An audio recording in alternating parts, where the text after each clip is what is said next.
And then we'll flip our next, oh gosh, okay, we'll flip our next card, which happens to be... Welcome and welcome back, everybody. T here, and in today's video, we'll be doing a playthrough of Set a Watch Swords of the Coin. This is a standalone expansion for the Set a Watch universe. During the playthrough, I'll give a tutorial about how the game is played, and make sure you stick around for the end of the video where I share my thoughts on the game in general. If you haven't already, feel free to subscribe down below, and you can click the like button if you enjoy the video. But without further ado, let's get started. Here we have a game of Set a Watch Swords of the Coin set up and ready to play. The first thing you'll do is open up the box, which will become our camp board. You're going to then place a coin on each of the locations that has a coin symbol next to it. To prepare the map deck, we're going to go ahead and take one of the final locations, which will have a little fortress in the bottom corner, place it on the bottom of the deck, shuffle 8 regular location cards, and place them on top.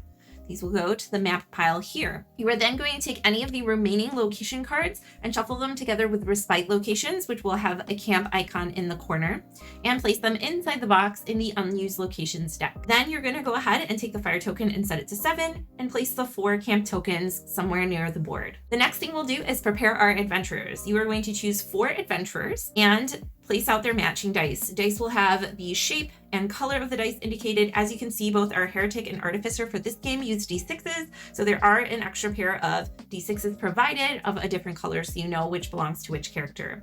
You're then going to take the character abilities and shuffle them up. Of the 5 abilities for each character, you're going to place 2 face up and 1 face down in the exhausted position. When our characters take damage or utilize abilities, they'll be able to typically either place a die on it to activate it or exhaust it to activate it. However, if a character ever has all 3 abilities exhausted, they won't be able to participate in the watch phase.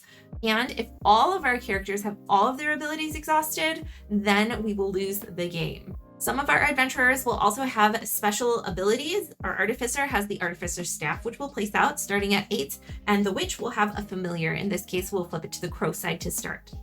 The next thing we'll do is place out the merchant board. We'll shuffle the item deck and place out 3 items randomly. The last thing that we're going to go ahead and do is prepare our creature deck. To do this, you're going to first remove any unhallowed creatures, which say unhallowed at the bottom and also have this skull icon on the left-hand side. You're then going to take 28 random creatures and shuffle them together with at least 2 or more acolytes. Then you'll split the deck into even sections. For a normal game, which we'll be playing today, you're going to split the deck into 2 and add 1 summon card to each half of the deck, shuffling them up and placing them on top of each other to form the creature deck. Now that we've talked a little bit about setup, I'm going to take you through the different phases of the game briefly, and then we'll jump into our first round. For the first 8 rounds of the game, you're going to go through 5 basic steps. The first is to roll all of the dice of all of your characters. Next, you'll have a camp phase. During the camp phase, one of the 4 characters will go to camp and perform basic actions. These actions will be particularly important for preparing for the watch phase, which comes next, and will also gain us some coins, which we can use to purchase items later on.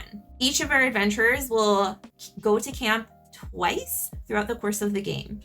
Then we'll move on to the merchant phase. Any of the coins we've collected from the previous camp phases will allow us to be able to buy any of the face-up items here. Then we'll refresh any items if there are not 3 slots. If all 3 slots are full, then we'll simply take a card and place it on top of one of the previously placed items. We'll also restock coins for any of the slots that have a coin icon and no dice on them. Next, we'll go into the watch phase. Based on the number indicated by the map card, we'll place out creatures from our creature deck face down. This is where the bonfire becomes really important. Based on our light level, we'll either see 1, 2, or 3 creatures revealed. A creature card has a bit of information on it. The first thing is the damage that they'll do to us if they're not removed from the deck and placed into the graveyard. Next is their health, or the sum of dice and or abilities that we're trying to reach in order to defeat them. Some creatures will also have specific abilities, whether it's a reveal ability when it flips over. Sometimes they'll have a first position ability, so if they're the closest to the camp, ongoing abilities, defeat abilities. Basically, you just have to go with the card text. And finally, a type underneath. So this, for example, is an unhallowed card, which is particularly tricky to beat. We'll go through with the remaining 3 adventurers who are on watch. They'll utilize dice in combinations to deal damage, such as 11 damage from dice, or again, to activate abilities by placing a die on them, or exhausting abilities. After the watch phase, we'll perform a brief end of watch. Any any creatures still left in that line will deal damage to us equal to the value in that top left shield icon. This tells us how many ability cards we need to flip over to their exhausted sides. These creatures will then go into the horde, which is in the box, slightly off camera in our case, for the final last round. The next thing we'll do is step 5, which is to reveal the next location. So our first location for the game will typically subtract firewood, but for the first location, it does not. It'll show us how many creatures we'll have to fight that night and any specific parameters for this round of the game.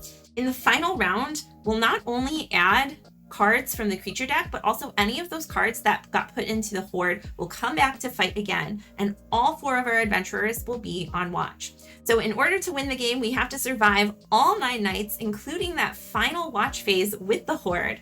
And we could lose if we ever run out of ability cards. One other important thing, the bonfire level can never go below 1. If it would ever reach 0, then for each point of fire that we would lose, we have to flip an ability card. So it's crucial to maintain that throughout the game. But that is a quick overview. Instead of reading to you all of the various card decks that are here and that will come together so nicely throughout the game, I think we're just going to get started and you'll see them as we play. So starting up our first round, we are at the rope bridge. When this location enters play, we have to either exhaust one ability or swap this location with the location card underneath it. So let's go ahead and just exhaust one ability. I think we'll go ahead and exhaust our barbarian, perhaps. Let's go ahead and get rid of Rampage. Okay, then we're going to move on to phase 1 of our first round. We're going to go ahead and roll all of our dice, like so. And this will help us determine which character we want to send to camp. So our witch has a 4, a 2, and a 3. Our barbarian has an 8, a 6, and a 5. We also have a 6, a 6, and a 4 for our artificer. 5, a 5, and a 2 for our heretic. Okay, so I think what we would like to do first, our barbarian doesn't have a lot of good die rolls relative to their dice, which is a D12. So I think we might send them to camp first. We're going to go ahead and place the camp token on there to know that we've done it. And I'm also going to activate her camp ability, which is Primal Might. We can choose one of our exhausted ability cards and resolve an equip action with it. So that means we're going to swap this out for another one of their abilities. I do like Bloodied, which will allow us to increase one of our dice to its maximum value. Now, during a normal equip action, this card would also come in damaged or exhausted. However, as per the Barbarian's ability, we'll be able to refresh the equipped ability instead. The next thing I want to definitely do is spend this 6 in order to heal. We need to use a die value of exactly 6 to do that. So we'll take the coin that's on that spot and put it by our merchant. And then we can refresh one of the abilities of one of our other friends here. So I think we're going to go ahead and refresh the Witch's Transform ability, which will help her navigate attacking with her familiar. Now we have an 8 and a 5. I think that the next thing that we would like to do ideally is check our map. We need a die of 4 or higher. Again, we'll take the coin. In order to check the map, we're going to go ahead and take the top card of the map deck along with the top of the unused map deck. All right. Ooh, and luckily we pulled a respite location, which will be a little safer. As you can see, these both will decrease our fire by 0, but the respite location will only draw 6 monsters instead of 9 and hopefully have a benefit to it instead of a negative. So yes, it'll make it easier for us to do some of those actions that are limiting. We'll put that on top and we'll place our other location at the bottom of the unused locations deck. You'll notice on the back of the location card as well that there are 3 spells, Vanquish, Seal, and Bolster. If we ever get doubles or even triples for the character that's going to camp, we can activate these. These will let us manage the horde, get rid of Unhallowed, or let all other players that are going to be on watch reroll dice. So we may see that later on in this playthrough. We do have 1 more 8 left. We could use it to chop firewood. I don't think we need to equip right now. Scouting ahead will allow us to look at the top 2 cards of the creature deck, and then we can place them on the top or bottom in any order that we choose. I think at this point, it won't be super beneficial for us to know what's coming up fully. so we will go ahead and chop firewood instead. This will give us a coin, and for each die placed in this location, we'll gain 2 to our fire level. Now we're ready to move on to our merchant phase. We have 3 coins. Fiery Pendant seems pretty good. Each time a first position power triggers, we'll get +2 fire. That seems nice to get early on. We'll give it to the Heretic. Each of our adventurers can equip up to 2 items. And we'll pay these 3 here. We'll put 2 coins out, 1 on Scout Ahead and Equip, since they both gain coins and don't have any dice placed on them. And then we'll refresh our merchants. Okay. So the next thing is we're going to get into the watch phase. For Rope Bridge, we see that we have to place out 6 creature cards. So they're going to go in a face down line. 3, 4, 5, 6. Then based on our light level, we'll reveal monster cards. Essentially, this is how close they are to the bonfire and how far we can see based on the size of our fire and how much light there is. So flipping the first card, we have a Wandering Giant. Their health is going to be increased by the number of locations in the discard. So +1 to him. And we have a Giant Bat. So if it gets to first position, we'll swap it with a vampire in the graveyard if there are any. The rest of these will remain face down until these monsters are defeated and everything slides down later on. Let's go ahead and get into combat. Now you'll notice that our Artificer and Witch have ranged abilities, while the Heretic is a melee only. Their dice can be used for direct attacks towards the first position, or if they're ranged towards first or second position. Otherwise, the dice can also be utilized to go ahead and trigger some of these different cards. So I think what we're going to do first is we're going to use the Heretic's 2 5s to defeat the Wandering Giant, which has a health of 9 + 1, which is 10. This will go into our graveyard off to the side. Everything else will scoot forward, and then we'll reveal the next card. Abilities can only be activated with a die result of 3 or higher. Okay, interesting. Now the Giant Bat's in first position. Since there's no vampire, it doesn't swap out, but it does trigger our Fiery Pendant, which will gain +2 to our bonfire, like so. So we'll use Blood Ritual, which defeats the card in that particular position.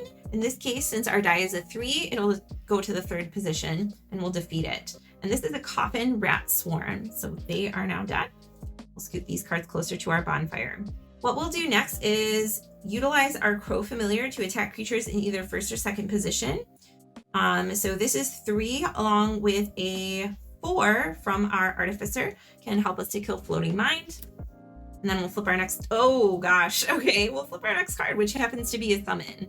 These are very powerful cards. The first thing that's going to happen is one of the adventurers is going to have to stun one of their abilities and put it to the exhausted side.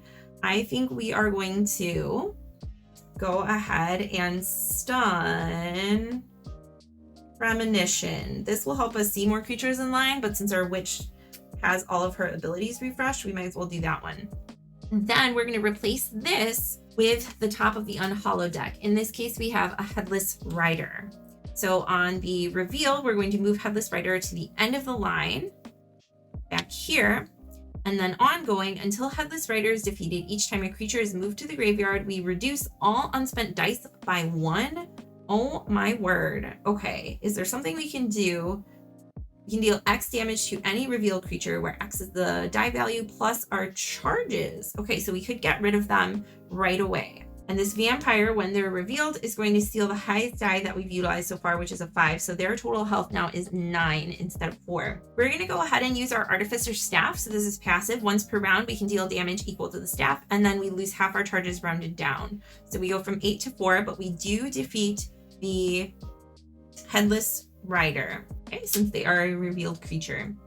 And then we have a 7 and a 9 to get rid of. So we will go ahead and do 6 + 2, 8. And then we have 9 here, which we can get rid of 6 and 4, which is 10.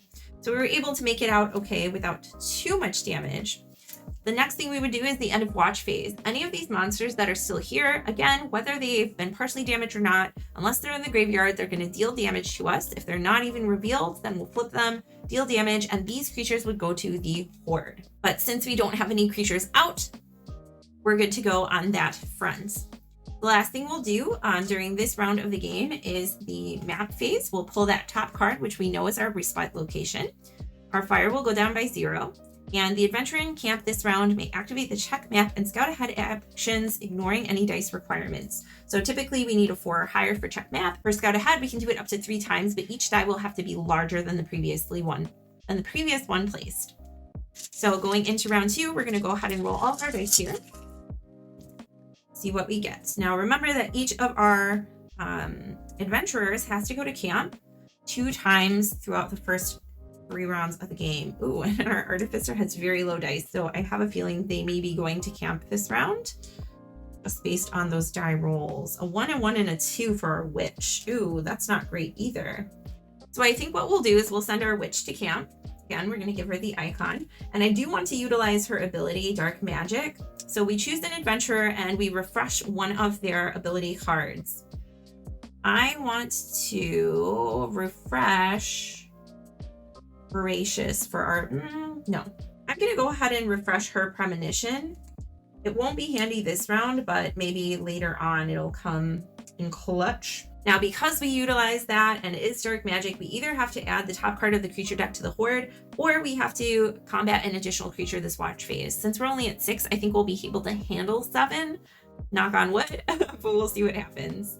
Then with our dice, we do have 2 1s. So I'm thinking we want to go ahead and start to get rid of some of these creatures. So I'm going to go ahead and do the Vanquish action, which takes that Horde card that we placed at the beginning of the game out of the game. So we'll place it off to the side over here. And then for Seal, we can choose an Unhallowed either from the deck, which we don't have any yet, or the discard pile and get rid of it. So we did have that Headless Rider, and that will go to the bottom of our Unhallowed deck. That way it won't get shuffled in back into circulation once we get through our creature deck. Then we have a 2. I could check map again because we have the guard tower, or I could try to scout ahead and get more coins. I think we'll go ahead and check map for cheap, since that is a pretty good opportunity. Maybe we'll get another respite location. Okay, unfortunately we didn't. We can choose Fog of Memory or Carnival of Fear. So for Carnival of Fear, if any cards go to the Horde, we have to exhaust an additional ability card per creature. For Fog of Memory, we have to set their dice to the number of locations in the discard pile. 1 die to the number in the discard pile if possible, which in this case would be a 3 at that point.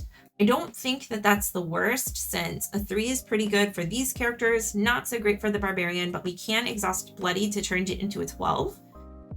But do we think we're going to take damage? We're going to risk it and go with Carnival of Fear, because I'm hoping that we'll be able to defeat all the creatures in the line. Fingers crossed. Could be very risky, but might be better than setting dice to 3s. Okay, so the next thing that we're going to go ahead and do now that we've finished up at the camp phase is we are going to set out our merchant items. We can't buy anything because we're broke. So we have this Shocking Hammer. Let's go ahead and put it on top of Crossbow of the Elves. And then we're going to place coins in any of those unused locations that show the coin icon. That equip action is looking really good, and so is Scout Ahead with 3. Next, we're going to go ahead and place out our cards. So we have 1, 2, 3, 4, 5, 6, plus 1 for the Dark Magic spell that we utilized from our Witch. And based on our light level, we're going to reveal the first 2. First position, discard all the coins from the camp action space with the most coins. Sorry, equip. But we do get to get +2 to our bonfire, which could be good or bad, I'm not sure. Then our second one, Goblin Scouts, when they're defeated, we get to reveal a creature. And now that our light level is above 12 or at 12 or higher, we reveal the third as well. Okay, there's a lot going on here. Let's just jump into it and see how we do. So the first thing, we can target any of these. I don't necessarily think there's one better than the other. So why don't we start by using Siphon Vortex? We can get rid of this one, defeat the creature in first position. Then we move one unrevealed creature to the front of the line. A Herald Acolyte, oh no. And then gain charges equal to the number of creatures currently in the line. So we're at 6, so we're gonna move from 4 all the way up to 10. Unfortunately, the Acolyte, when we reveal them, is gonna search the graveyard for one summon card to shuffle back into the creature deck. Great, we got it in the first round and we're already shuffling it back in. Then once it's in first position, we're gonna place the top Unhallowed into the Horde. Oh, dear Lord. So this Ghoulish Head is now in the Horde, which we had previously cleared out. But we do get to trigger the first position power for our Fiery Pendant, which brings us to 15, our maximum light level. Luckily, they're only a 6, so I can utilize the Heretic's 6 to kill them. We're going to reveal our next card here, which is a giant bat. Are there any vampires in the discard? I believe there was one, right? So unfortunately, now our oh no. Our vampire is going to steal the highest die, which is a 6. So they're at a 10, just like our Bone Knight. Now for the Bone Knight, we want to make sure we defeat it if there's no Unhallowed or Acolyte in the line. Otherwise, it'll keep adding on to the bat. It has a value of 10, which we can use this Barbarian's passive ability. For each melee adventurer on watch, including Barbarian, you may resolve a single die direct attack with a +1 range. So I could use this 12 as a single die attack to get rid of the Bone Knights. And then we have a Frostworm. If it gets to first position, it'll lower our light value. Not too concerned about that since we're maxed out. What we could do now is we can use the Artificer's Staff once per round to get rid of this vampire, which is at health 10, which brings us back down to 5 charges. Seems like a good trade-off. We have a Clockwork Soldier. If we directly attack this creature, all unspent dice will decrease by 1 before we do damage to it. So let's see. Should be pretty straightforward. We can do 7 here for our Goblin Scouts. And we have the Frostworm, which is in first position. Of our adventurers, we have 3. So the light level is going to go down by 3. 1, 2, 3. But it'll go up by 2 then because of our Fiery Pendant. Since they're at 8, we can use a 4 and a 4. And for our Clockwork Soldier, we can utilize a 3 and a 5 for 8 damage, which defeats them. Sweet.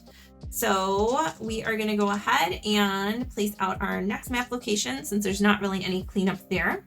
And it is Carnival of Fear, so our light level will decrease by 2. And again, if we take damage from any creatures during the end of watch phase next round, we'll have to exhaust additional ability cards if they get into the Horde. Our Artificer, we should reroll this as well. Okay, our Artificer has a 6, a 5, and a 2. We have a 10, an 8, and a 1 for our Barbarian. Ooh, it's quite the spread. We have a 6, a 5, and a 1 as well for our Heretic, and our Witch has a 4, a 2, and a 1. So first thing I noticed is that we don't have any doubles, so we're not going to be able to perform any of those spells. Let's see. If we use the Artificer, we can craft an item and get an item for free, which could be really cool. They haven't been on watch yet either, so maybe we'll go ahead and do that. They also have a 6, which could heal someone.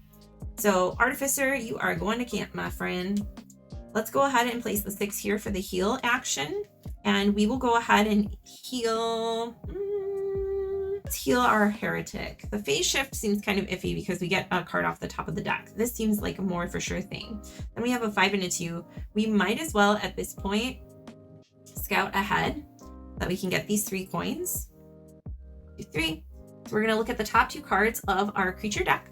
We have a Frostworm and a Zombie Horde.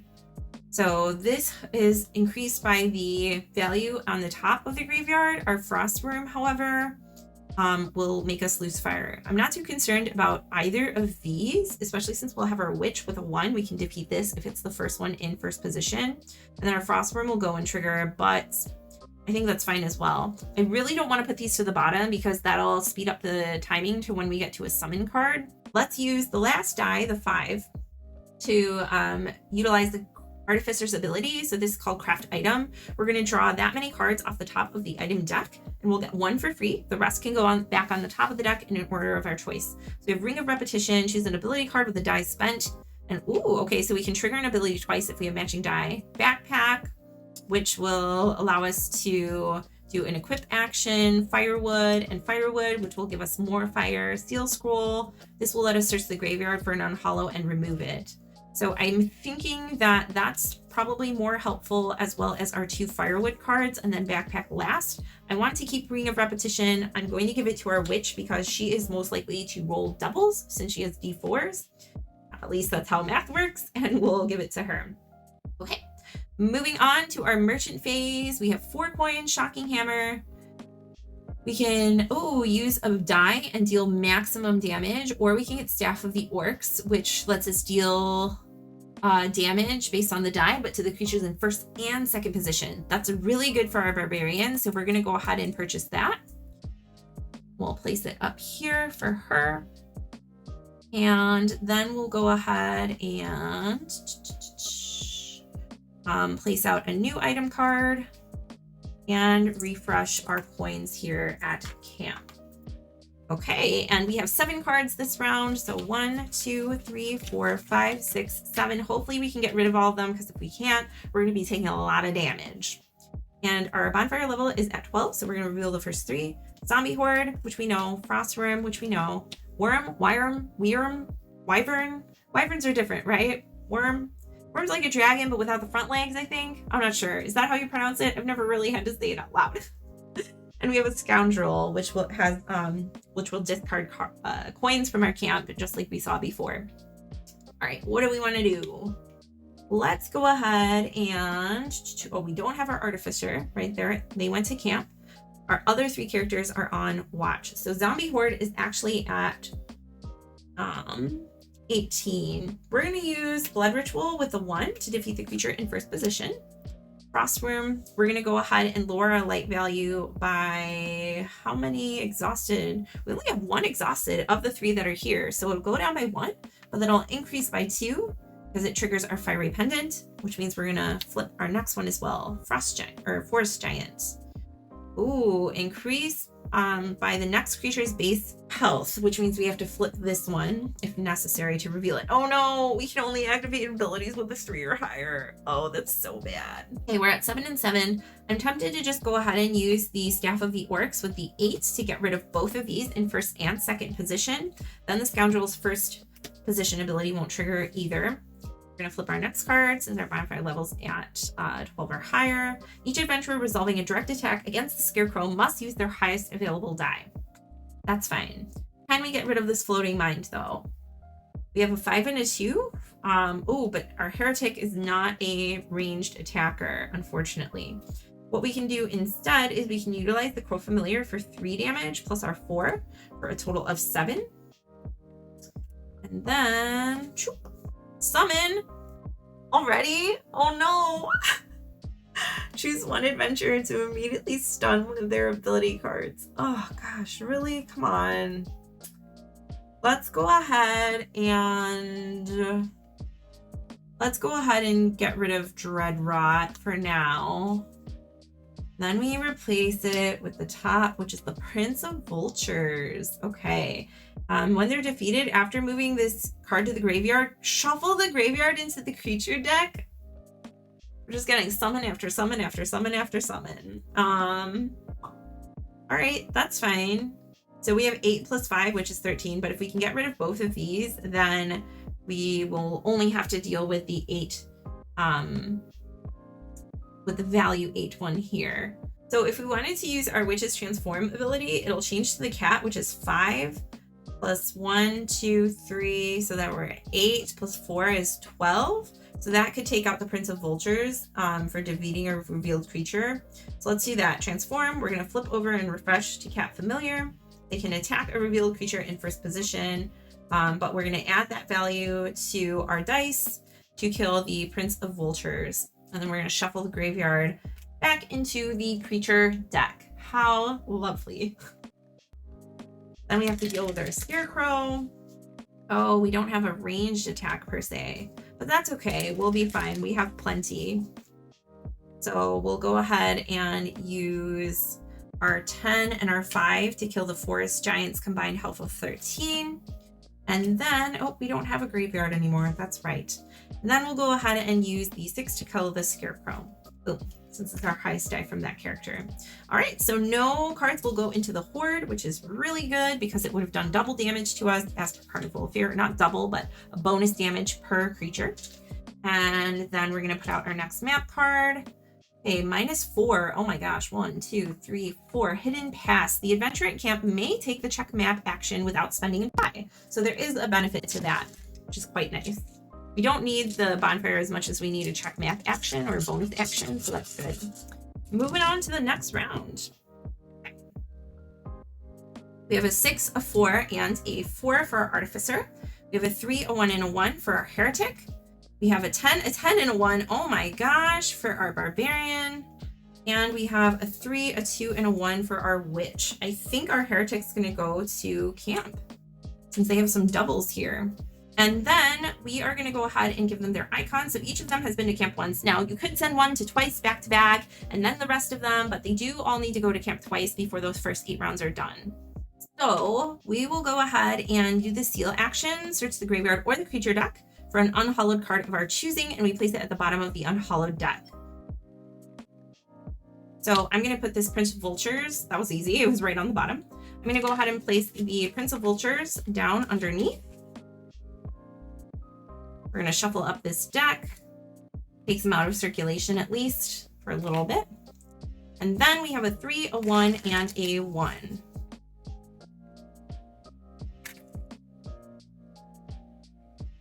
So we're going to go ahead and probably do some actions.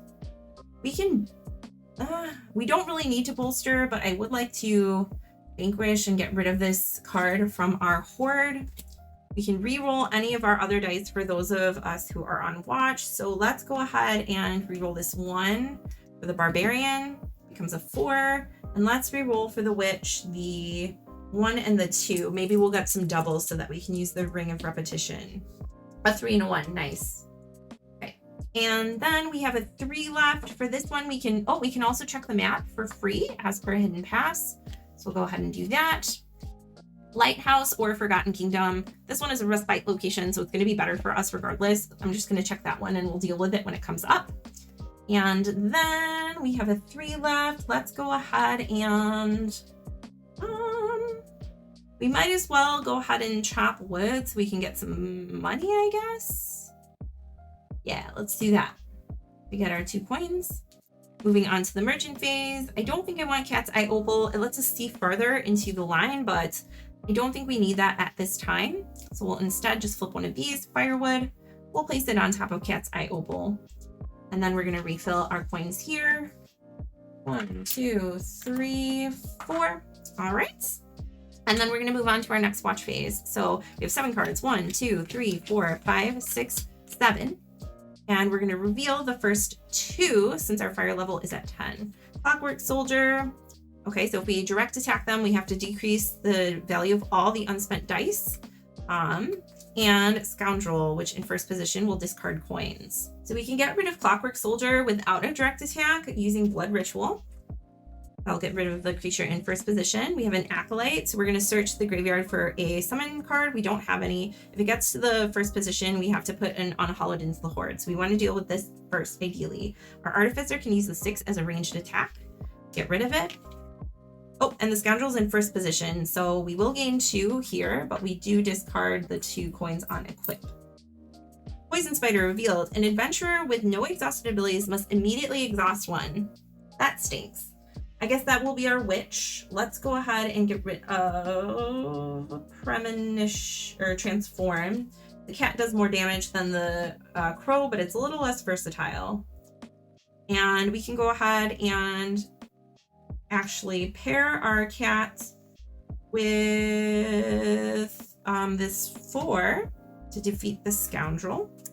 Moving the Poison Spider forward. Crawling Ooze is immune to direct attacks, but we can discard 1 item from an adventurer on watch to defeat Crawling Ooze instead.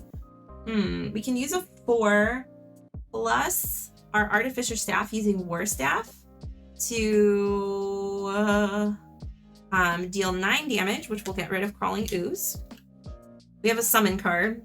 Again, should be getting used to this by now. Let's go ahead and get rid of Premonition. Oh, our witch was looking so healthy and now she's like gonna pass out.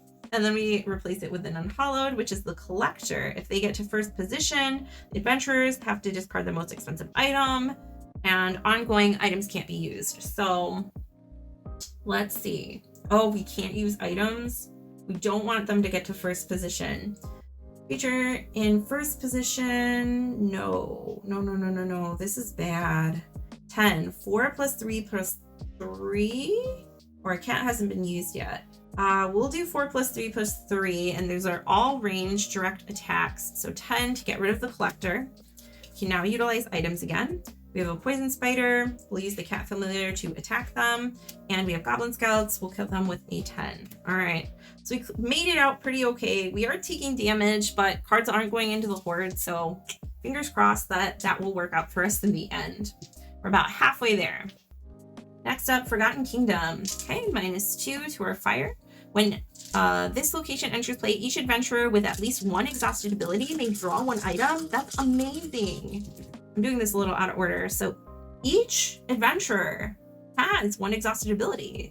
So they each get an item. So we have firewood. Great. Let's give that to our barbarian. We have a backpack. Somebody can do an equip action once with a discard. Dancing sword, choose a creature and deal damage equal to the number of dice spent. Then we have Dragon Tooth Spear. Ooh, that's really good. Defeat the creature in 2nd position. That's amazing. Okay, I'm really excited about that. That is a great, great card. Let's go ahead and assign our dice. We have a 4, a 2, and a 2 for our witch. We have an 11, a 10, and oops, a 7 for our barbarian. Then we have a 6, a 6, and a 4 for our artificer. 3, a 3, and a 1 for our heretic. So the heretic isn't looking too great this round in terms of our die rolls. So we'll probably go ahead and send them to camp, or we could send the artificer who has a 6 and can heal somebody and check the map and do something else. Maybe let's go ahead and do that, because then we can get more items too. So we're gonna go ahead and heal. Let's heal the witch with their transform ability. Let's go ahead and check the map as well. Get some more coins here. Okay, so we take the top of each. And, ooh, neither of these are particularly good. Gain 1 coin for each unspent die. That could be really good. Draw 2 cards from the unused deck instead of 1. Let's hedge our bets with Forsaken Asylum. Maybe we can get some more coins here. It is a little more challenging because it will decrease the fire by 1, but could have a positive benefit. And then do we want to get another item, or do we want to do something else? I think we'll go ahead and utilize the 6 too. Yeah, we'll just take another item. So we're gonna, no. Let's chop firewood and keep that up. All right, merchant phase. We have 5 coins. We could get Shocking Hammer, which would be cool.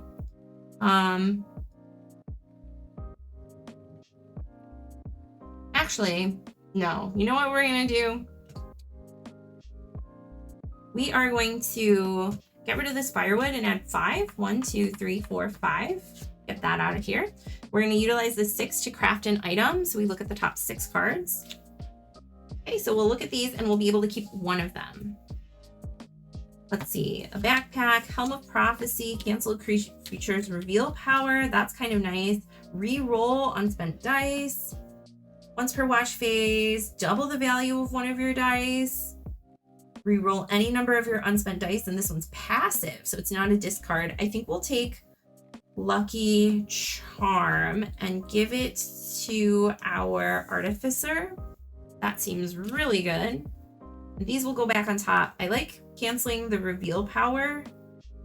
I also like rerolling unspent dice and doubling a die.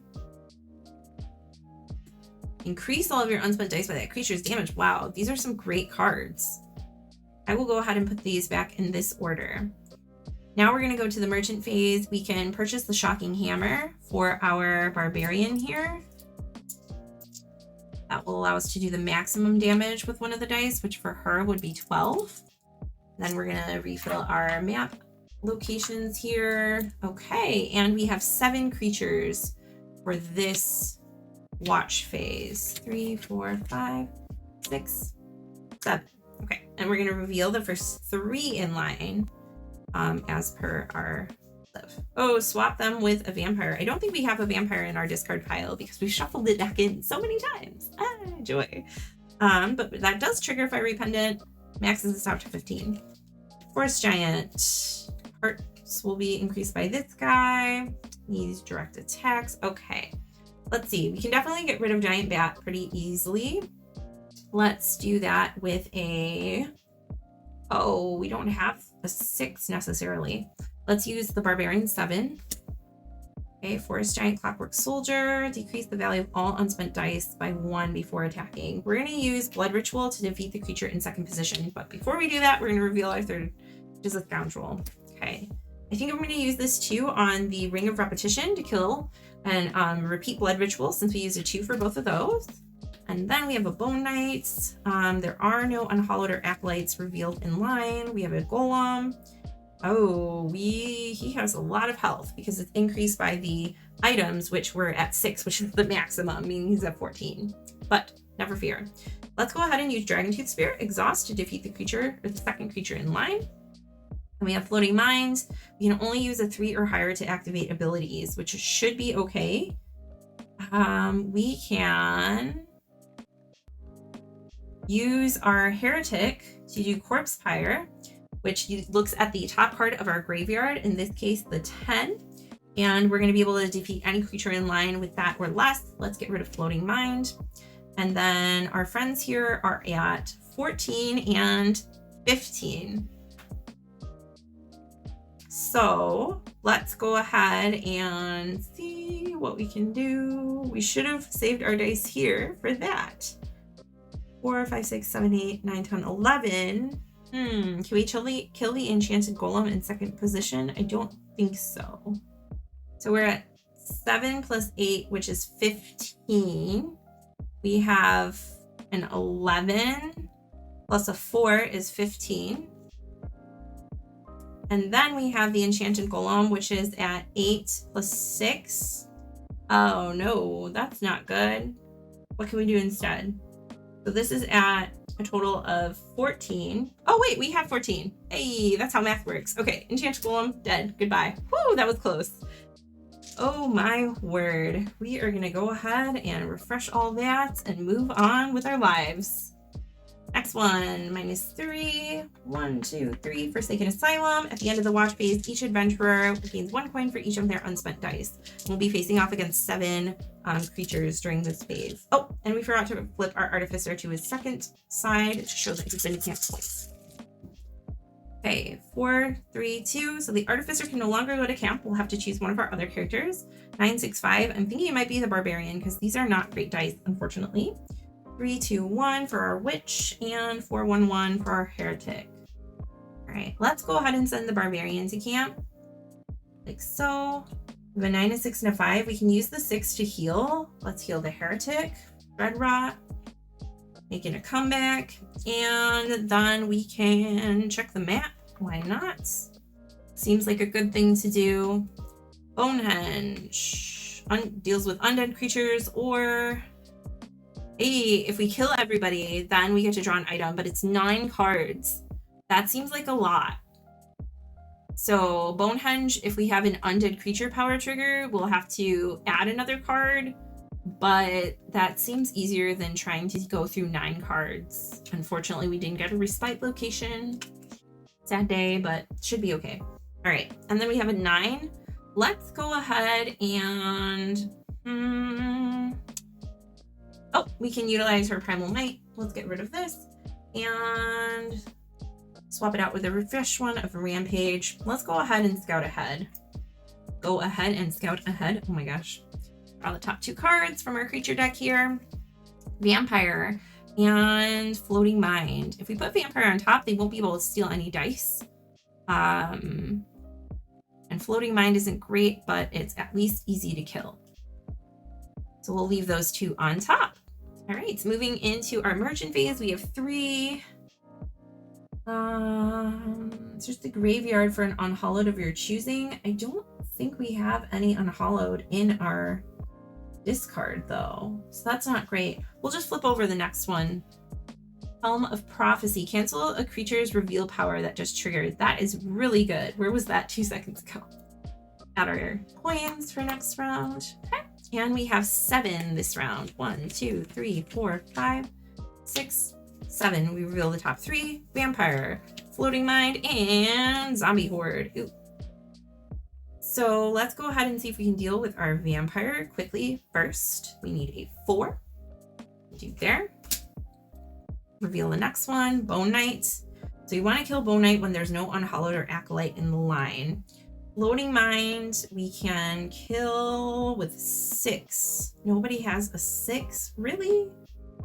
We can only trigger these if they have 3 or higher. So what we could do is defeat a creature in first position, move 1 unrevealed creature to first position, and gain charges equal to the number. So we'll use a 3. This is dead. Move this to here. Oh no, swap them with the vampire, but we do get 2 fire. That's not good. Vampire, boom, boom. At the 4, so now they're at 8, but we do gain charges, 5 of them, which brings this to a 10, which we can then use to kill. This is at 13. That's not great. Let's defeat the creature in the second position using our Witch's Blood Ritual. A summon. Seems like they're coming up a lot for a normal difficulty game. I'm just saying. Let's get rid of... We haven't used Marrowborn. Let's get rid of Dreadrot again. And replace Dark Champion. If they're defeated by combining direct attacks, we have to exhaust 1 ability. Well, good. What we want to do is get rid of the Vampire, then the Dark Champion, then the Bone Knight, so that the Bone Knight doesn't come back again. So how can we do that? How can we get rid of 8 in first position? We can use the staff. We'll go down by half, bring it down to a 5. Boom. And then we want to get rid of the Dark Champion. We can utilize the Dragontooth Spirit to defeat the creature in second position. That should have come up first. First position lost 2 abilities, but we gain 2 points if we kill him. Can we kill someone in second position? Again, that is the question. Okay, Corpse Fire. Top creature in the graveyard is at 13 health. We can defeat Horde Drake with that since they're at 12. We gain 2 points. And then we just have the Bone Knight at 9. If we can use less dice, we want to. So we can use a 5 plus a 4 to kill him.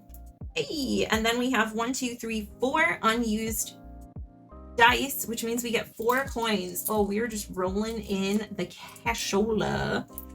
Oh yeah, look at all that money. We had 0 coins a couple rounds ago. So that's great, and nothing added to the Horde. We're doing well cleaning up here, I'm not gonna lie. I mean, I'm probably jinxing it by saying that, but this is going pretty well. Go ahead and refresh all of our stuff, and then we're gonna go ahead and go into the next round. Flip, get -2. And the first time an undead creature power triggers, we are going to add an undead card to the end of the line. We'll have 7 creatures for this round. Okay. So our Artificer. Oh, we have a 4, a 3, and a 1. Okay. Oh, and our Heretic went to camp that time, right? No. Barbarian went to camp that time. Super quick interjection here. If things look a little different, that is because my camera cut out and I finished playing the game before I noticed. So I've set everything up as close as possible, watching back on the footage to what things were. So apologies if there are any cards that are misplaced or a little bit different, but we're gonna attempt to finish out the game for a second time, this time recording. So last we left off, our Artificer had gone to camp twice, so had our Barbarian. So either our Heretic or our Witch was going to camp. And we have a 6, a 4, and a 3 for our Heretic. We have a 10, a 9, and a 7 for our Barbarian. And for our Artificer, we have a 5, a 2, and a 1. So I think what we'll do, I have no recollection of what actually happened during the first playthrough, so this will be a fresh start with 2 cards left in our location deck.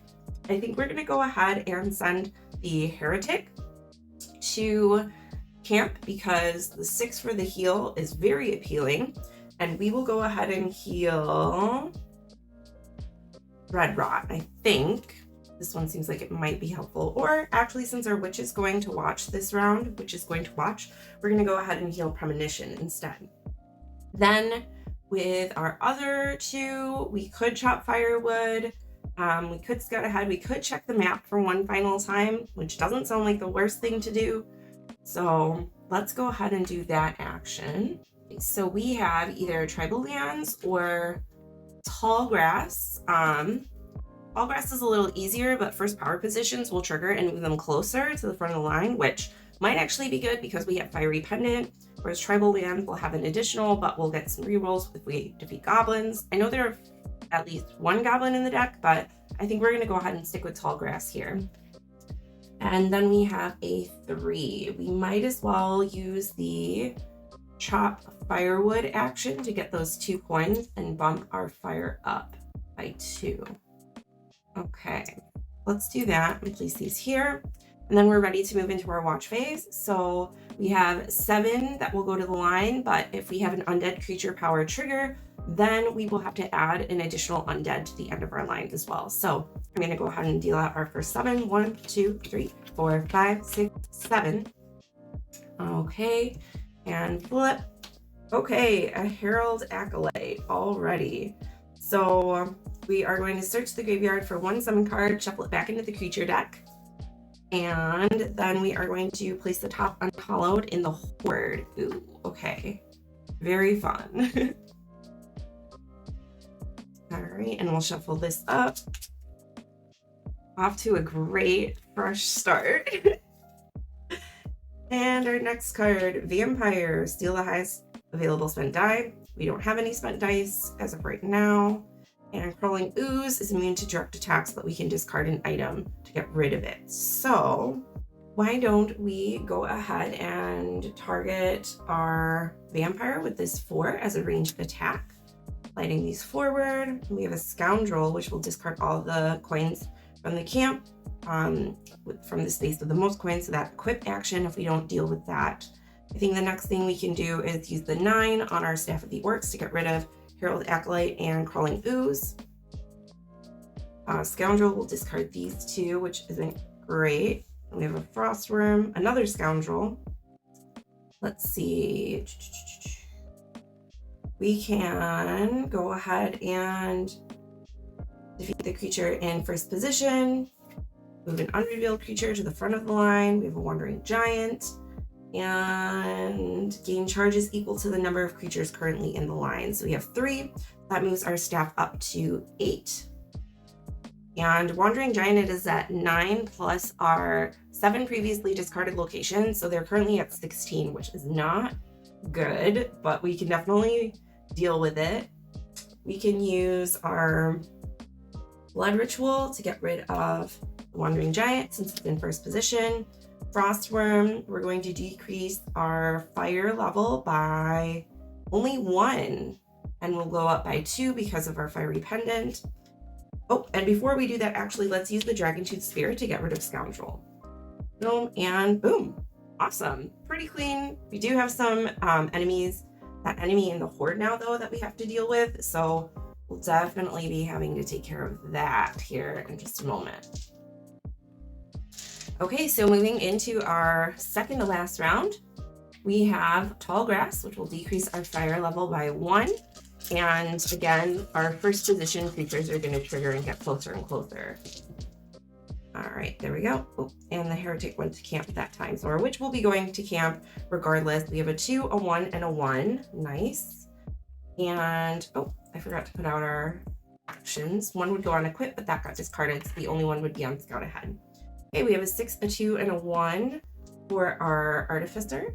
6, a 6, and a 2 for our Heretic. Nice. And a 8, 6, and 3 for our Barbarian.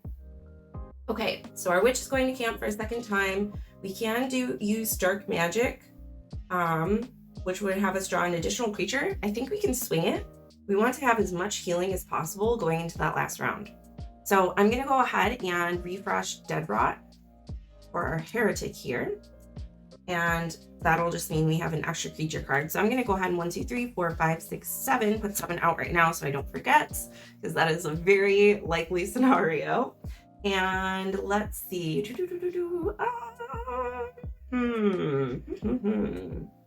What shall we do? We have a 2, a 1, and a 1. I definitely want to vanquish this card from our hoard. So let's get rid of that. Place that off to the side. And then, what shall we do? We could use some rerolls, I suppose. I don't think we have any actual, oh, we do have an unhallowed in our discard.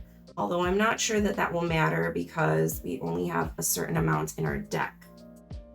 And I believe for the last, and these cards as well, obviously, but I don't think it will be that big of an issue. I think getting the rerolls will be slightly better. So we're gonna reroll all of these low type dice to see if we can get a better result.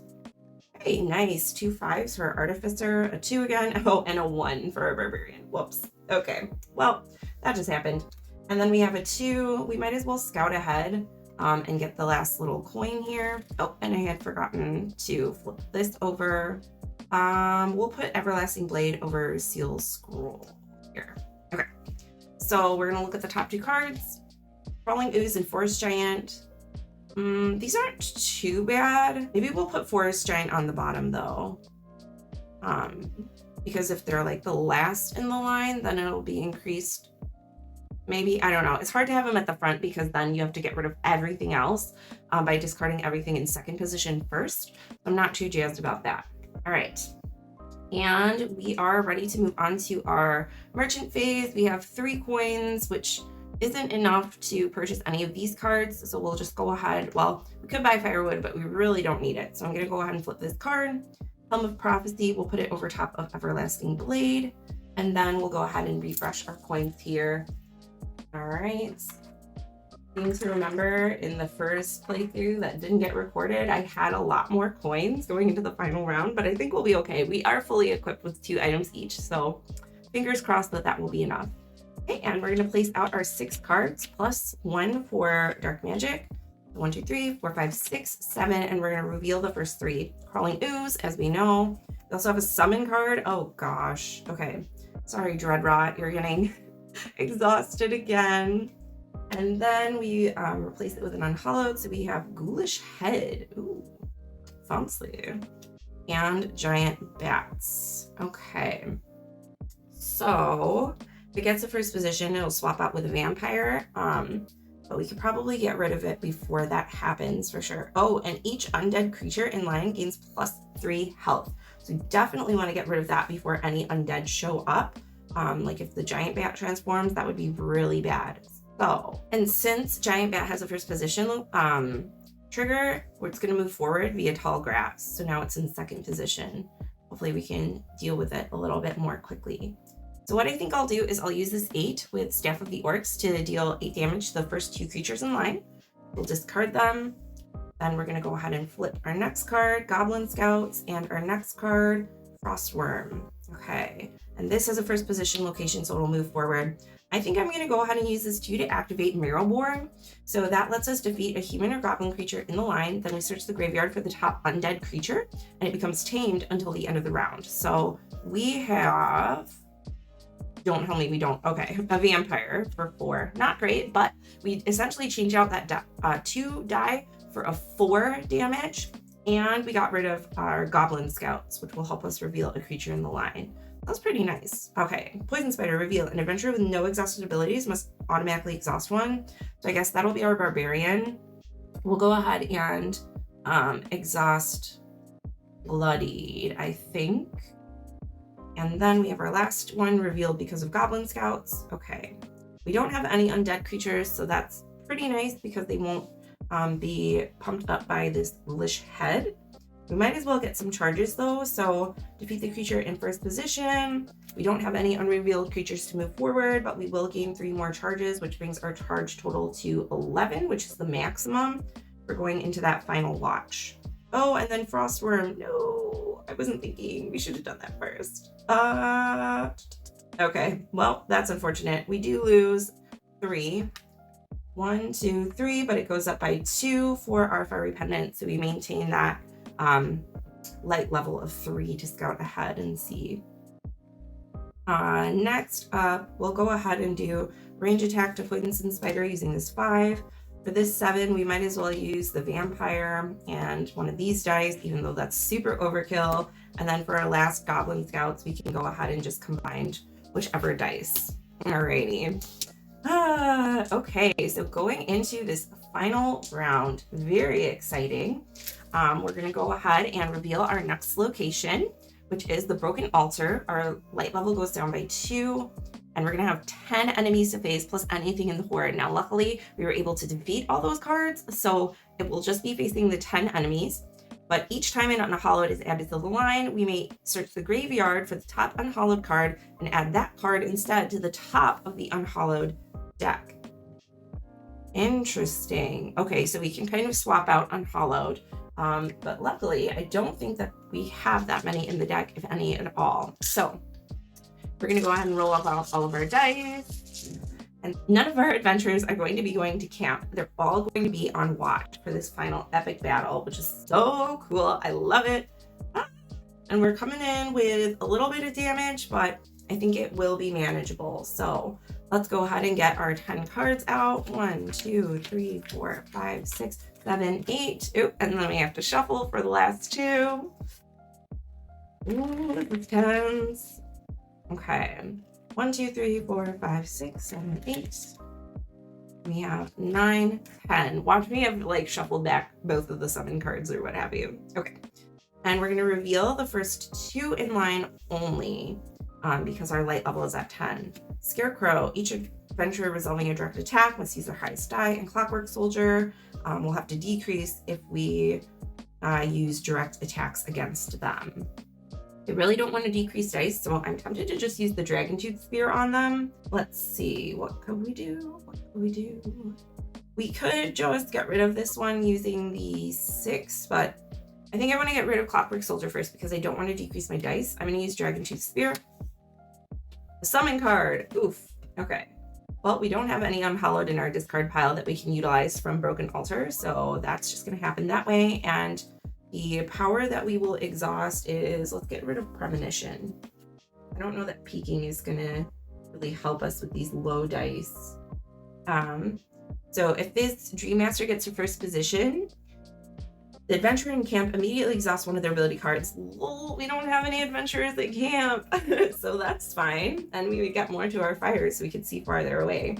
For Scarecrow, we might as well just use the 6 to trigger it to be our highest available die anyway. So we get 2 to our light level. Zombie Horde is going to be increased by the creature on top of the graveyard. We have another Clockwork Soldier. All right, we might as well use this 3 on Blood Ritual to get rid of the 3rd position creature, which is Clockwork Soldier. Flip this one, Coffin Rat Swarm. So it's at 5 plus 4 unrevealed creatures, so we're at 9, but I can use my Ring of Repetition to trigger that same spell again since they're both 3s. We're gonna flip Forest Giant. Okay, it's gonna reveal the next card and add. So we're gonna search the graveyard for a summon card, shuffle it back into the creature deck. No big deal because we will not be going through that again.